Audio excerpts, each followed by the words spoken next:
look at some myths about life with Jesus this morning. The first myth is that everything is always going to be plain sailing. There was a story, in the Bible, Luke 8, it goes like this. One day Jesus said to his disciples, "Let us go over to the other side of the lake."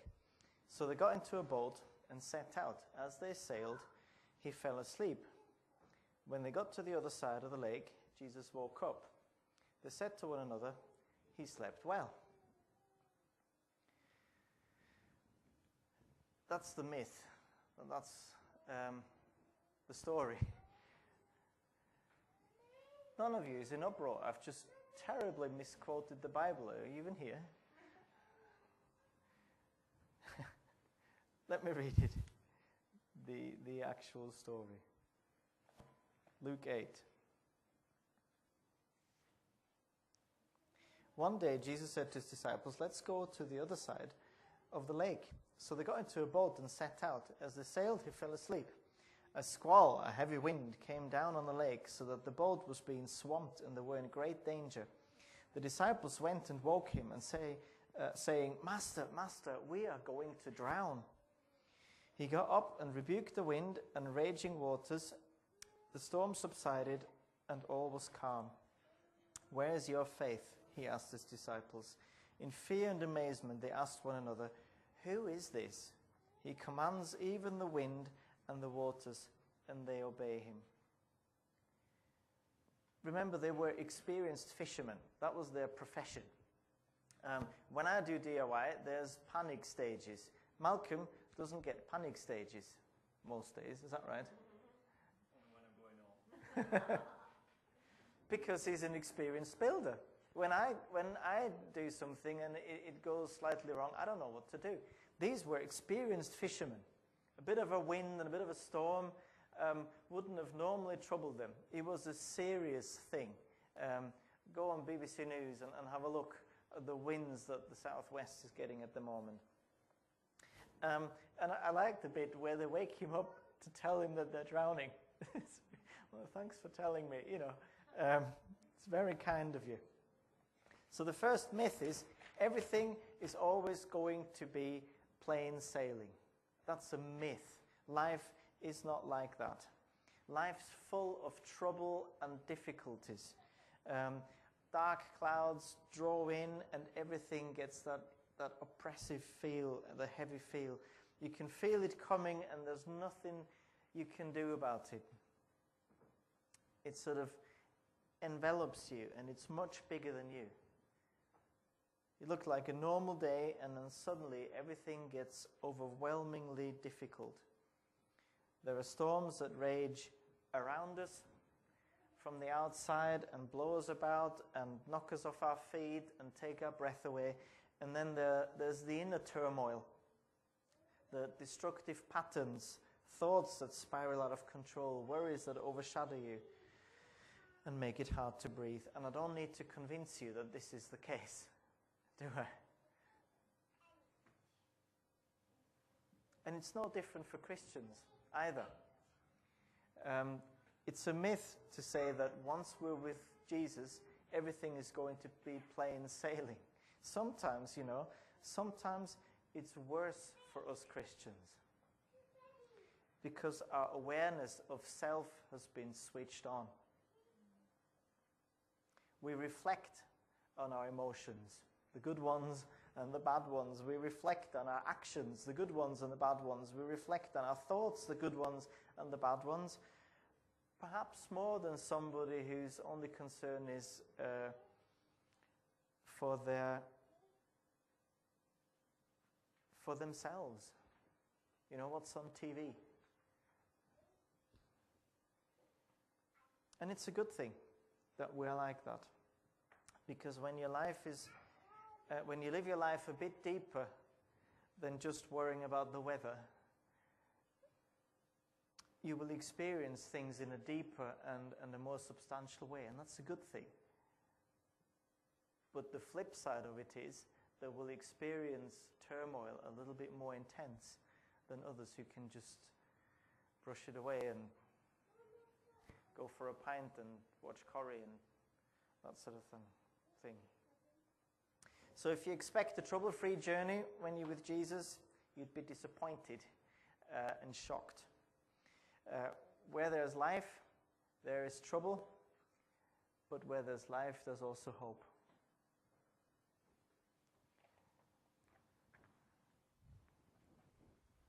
This is probably the best shredder you can get for your money's worth.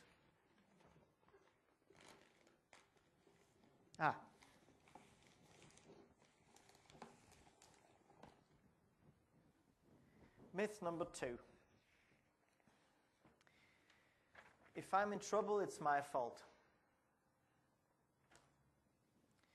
You know, most times when life gets difficult, it's just the weather. There was nothing that the disciples did or didn't do that caused the storm to come. It was simply just the weather. You can't control it. By all means, watch the forecast, but ultimately there's not much you can do. It's just the weather. Sometimes trouble simply happens to you. It's not something you did, not something your parents did, not something you did in any given previous life. It's not, you didn't jinx it, you didn't tempt fate. There isn't such a thing. There is no deeper spiritual truth about it. It just sort of happened. But how you deal with it, of course, that's where the difference is, isn't it? They say there's no such thing as bad weather. It's just bad clothing. How you deal with it. Sometimes, however, it is your fault. Sometimes we get ourselves into trouble.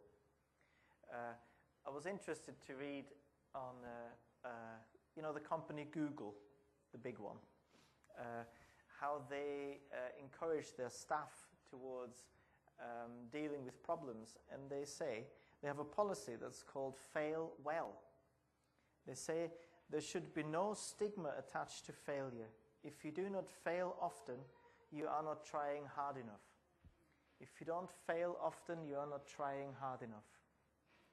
If you're always playing it safe, you will not fall on your nose and you will not get bruised, but you never experience the thrill of experiencing something because you're always just playing it safe. And sometimes Jesus gets you into trouble deliberately. You know, did you notice that? Jesus says, this is how it goes, verse 22. One day Jesus said to his disciples, let's go over to the other side of the lake. So they got into the boat and set out. Now, my question is, did he know about the wind? Was his timing perfect? Thinking, I'm going to take him into a big, mighty storm that will scare the living daylight out of these fishermen, me, the carpenter. If it was a plain sailing passage, it would never be in there. It wouldn't be in the Bible. Because plain sailing, he slept well, not very interesting, not exciting, or anything like that. But what the Bible, what made it in was when they said, in fear and amazement, they asked one another, who is this? He commands even the winds and the water, and they obey him. What an experience.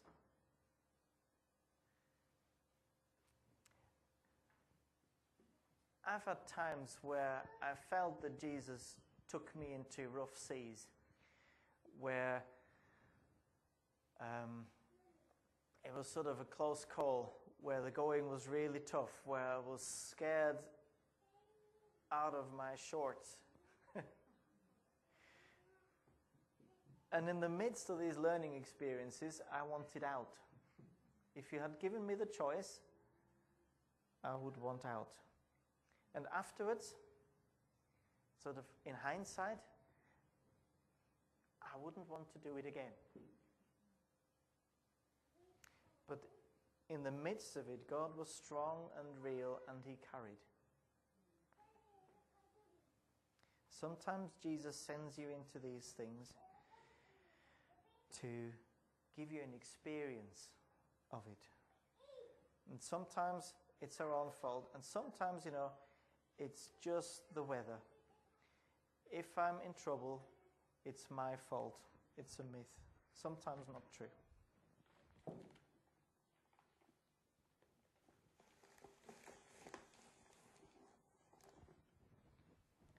Myth number 3.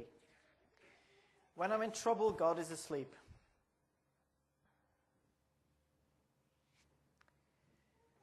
When I'm in trouble, God is asleep. They got into a boat and set out. As they sailed, he fell asleep, and a squall came down on the lake, so the boat was being swamped, and they were in great danger. Storms come and overwhelm even the most seasoned fishermen. They fear they are going to drown. They're not kidding. This is real. When we think of a lake, we sort of think of a nice little, quaint lake like, I don't know, Windermere or something. But apparently it's a huge lake, and the storms that came down off the mountain really raged big time. And the ships could easily, or their boats could easily be overwhelmed. Sometimes in the midst of absolute danger in our eyes, it does feel God is asleep. Have you experienced that? You think God's nowhere, he's not interested, he's asleep, he's playing, he's just asleep. Why does he not intervene earlier? Why does he not calm the storm when it's 5 miles away? Please, just this time round. And sometimes hindsight reveals the reason why we have to go through it, and sometimes it doesn't. But you know what? Jesus is asleep in the boat because he could. Not because he was ignorant of the danger they were in, not because he didn't care, but simply because he could. Jesus could sleep in the midst of a storm. There was nothing to fear. Sometimes Matti wakes up in the night or can't get to sleep because he hears noises. The wind's bashing stuff about in the garden, or the dishwasher is emptying underneath his room, or the heating creaks and stuff like that. Noises that you and I are familiar with, and we just sleep straight through them. But Matti is scared. And I always say, Matti, look, if there was something to be scared of, I'd be the first one to be scared. Because I know when I really have to be scared, and I know when I just can sleep through it. If God doesn't get involved, at least in our understanding, when he waits, when he doesn't intervene straight away, when he lets us be in danger for a little while, the reason is that there is no reason to be worried, because he can be sound asleep. On the flip side, of course, God's not asleep. He watches over you and does everything pan out for the best. When I'm in trouble, God is asleep.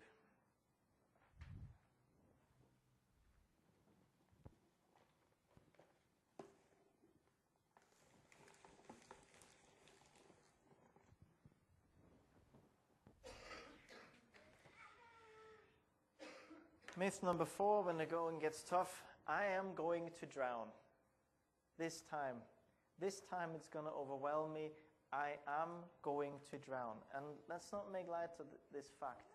Sometimes it really feels like we're going to drown. I've got away with it the last few times, but this time it's going to take me down. I'm going to drown.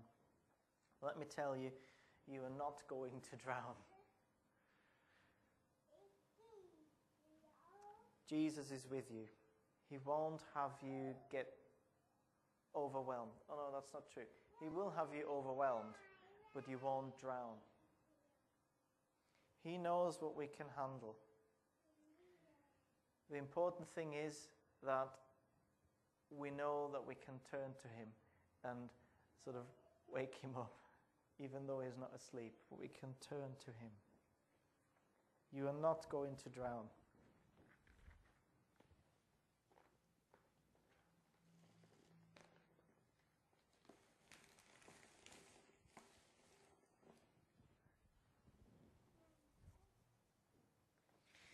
Myth number 5, when we're in trouble, Jesus doesn't have a clue.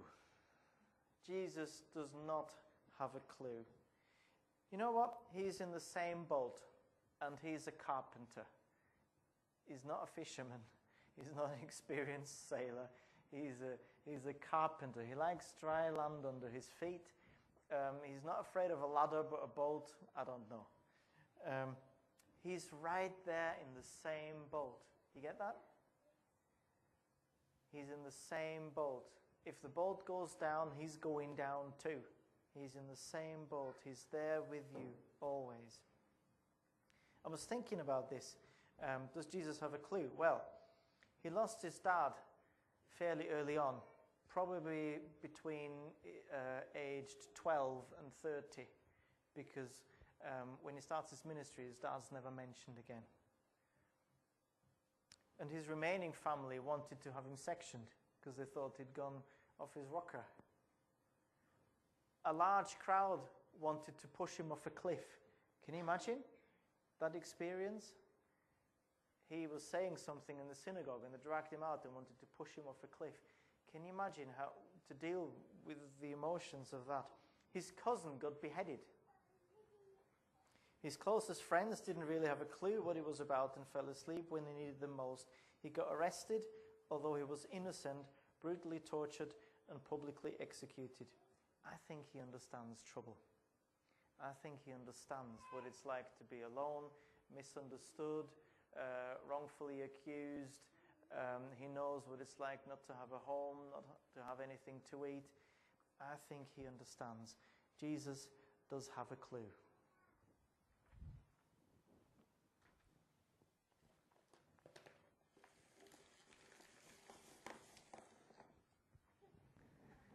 Two more.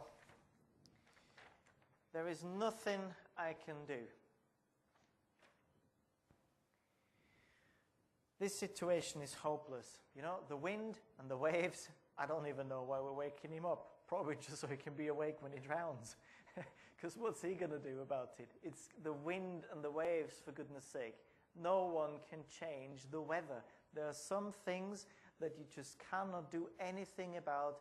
You just got to accept it and drown. There is nothing I can do. Well, it's not true. It's not true. You know, sometimes we have a certain amount of faith in Jesus, but we need to get our head around the fact that he's on a completely different level. He's a completely different person to normal.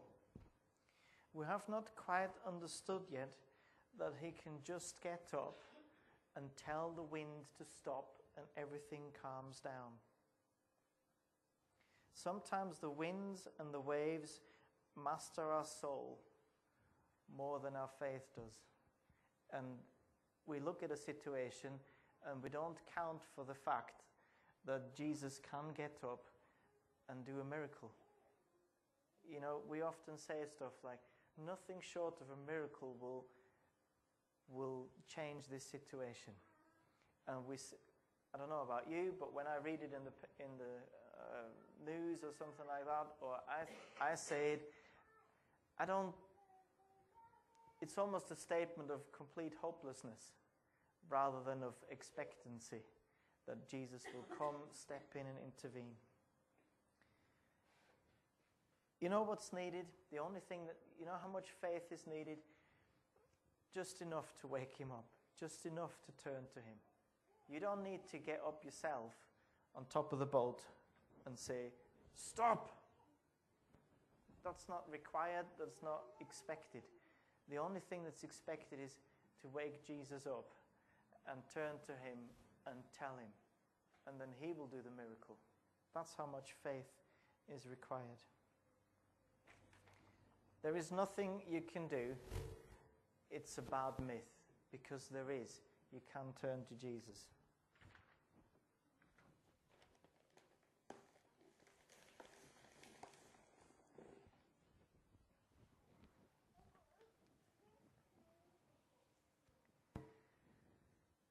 Myth number 7. I know Jesus. It's a myth. No, you don't. You don't know Jesus. Because if they were afraid of the wind and in fear of the wind that they were going to drown, they certainly were in fear when he calmed it down. Oh. They said in fear and amazement, they asked one another, who is this? He commands even the winds and the water, and they obey him. You know, I don't know what would scare me more. Think about it.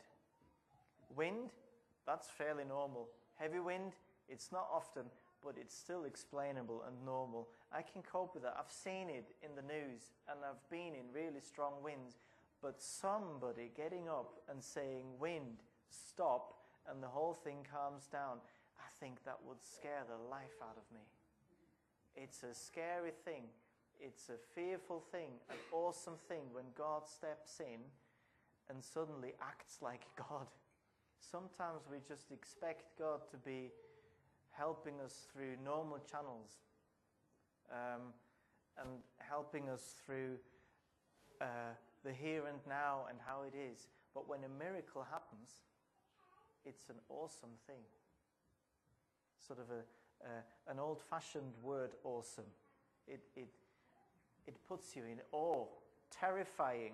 The King James often writes terrifying, because suddenly the eternal meets the historic, you see, and that's, whoa. Fear and amazement are two things we shouldn't dismiss too easily in our relationship with God. Because without that, God's just like the bloke next door. And that's not the kind of God that I know.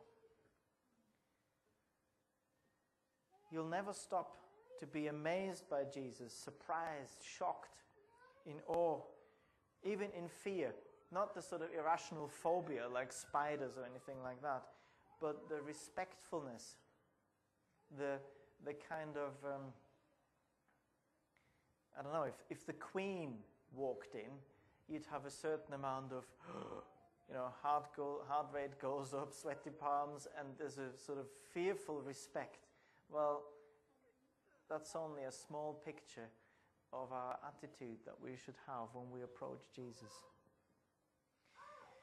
If you lose that, you lose sight of who Jesus is. And if you lose sight of who Jesus really is, that when the storm comes, you'll think there is nothing you can do.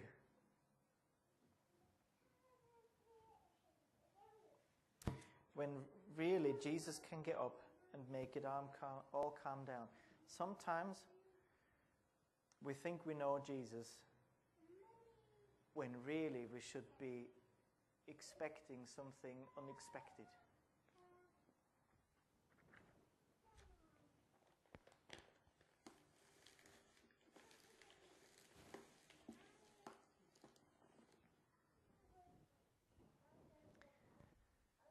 Seven myths, all nicely dealt with.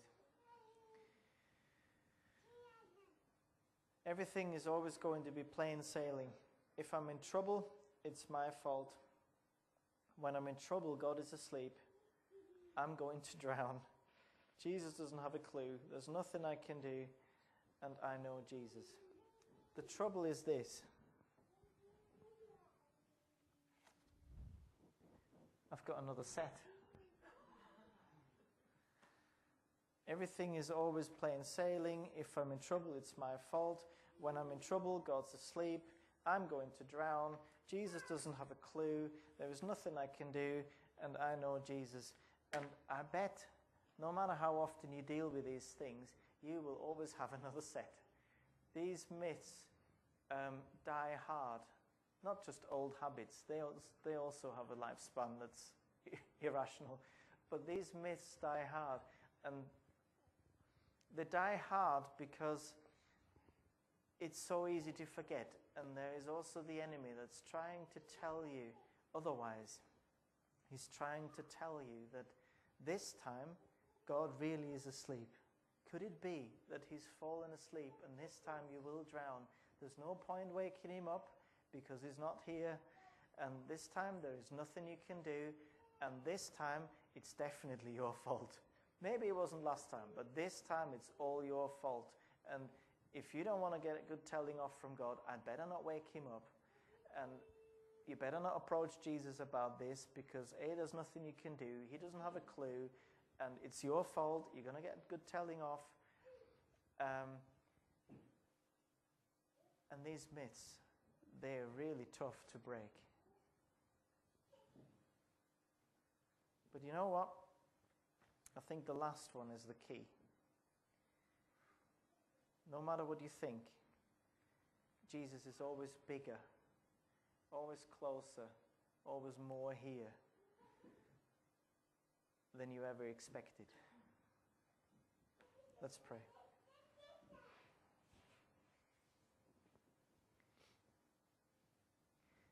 I can't believe you sent them into the storm.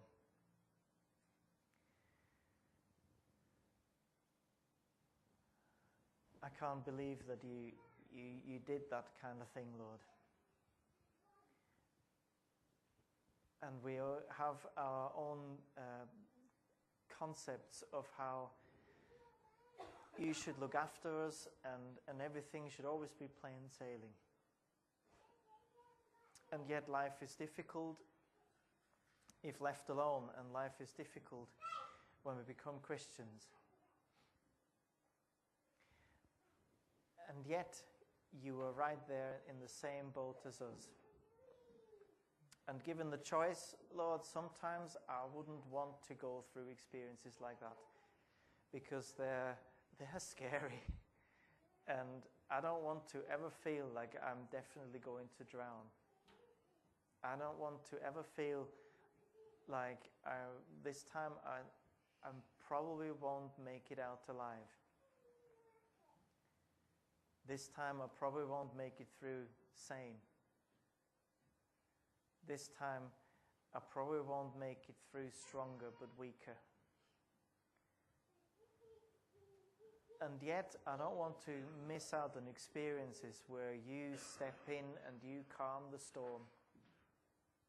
Where in the midst of a raging storm, you speak and things settle down. So in that dilemma, Lord, I pray that as we are experiencing difficulties, all of us, in some shape or form, I pray that we are aware that you are in the same boat as us, that you know and you have no interest in seeing us going down. Instead, you want to come and change everything.